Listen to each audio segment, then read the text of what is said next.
I decided to use the stories Everything That Rises Must Converge and The Comforts of Home to answer the question, how does Flannery O'Connor use a mother's death to convey the power of grace in the context of a mother-son relationship?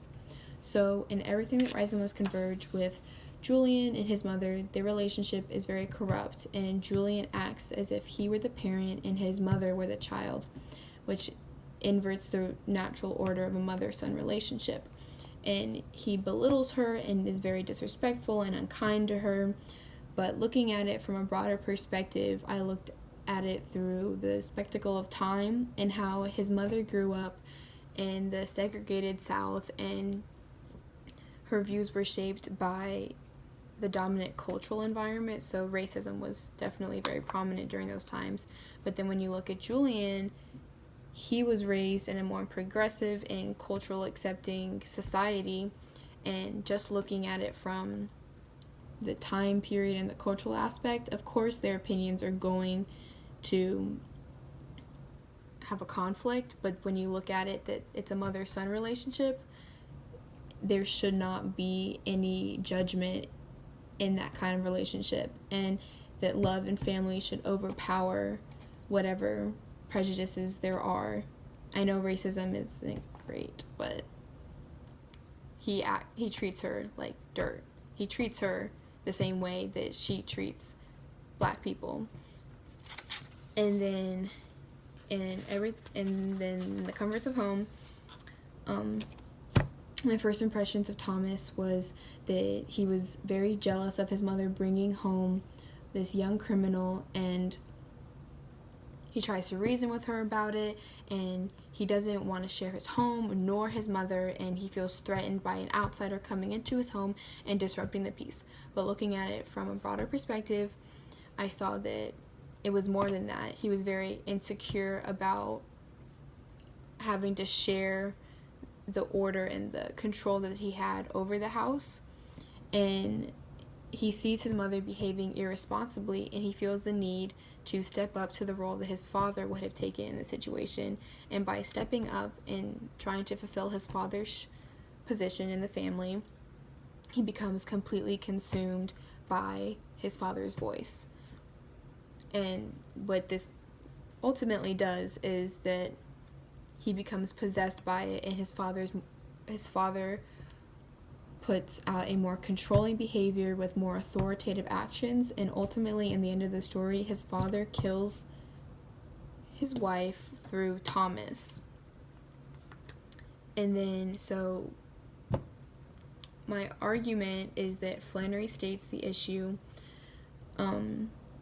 is that Flannery illustrates distorted and inverted relationships, and by reversing the relationship to its natural order establishes the cycle of violence and grace, and that in searching for themselves they become pawns of an overpowering arrogance. So the quotes that I chose, so for The Comforts of Home, I chose on page 403. I don't know if that's necessary, but on page 403 it says, "You found it in her bag, you dimwit," the old man hissed. "I found it in her bag," Thomas shouted. "The dirty criminal slut stole my gun." His mother gasped at the sound of the other presence in his voice. The old lady's Sybil-like face turned pale.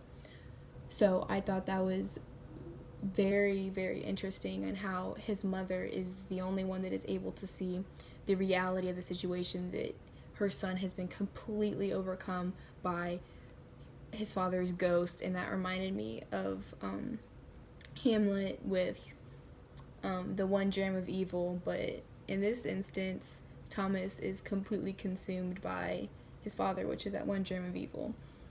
So then for Everything That Rises Must Converge, on page 418, it says, "He stood over her for a minute, gritting his teeth. Her legs were stretched out in front of her, and her hat was on her lap.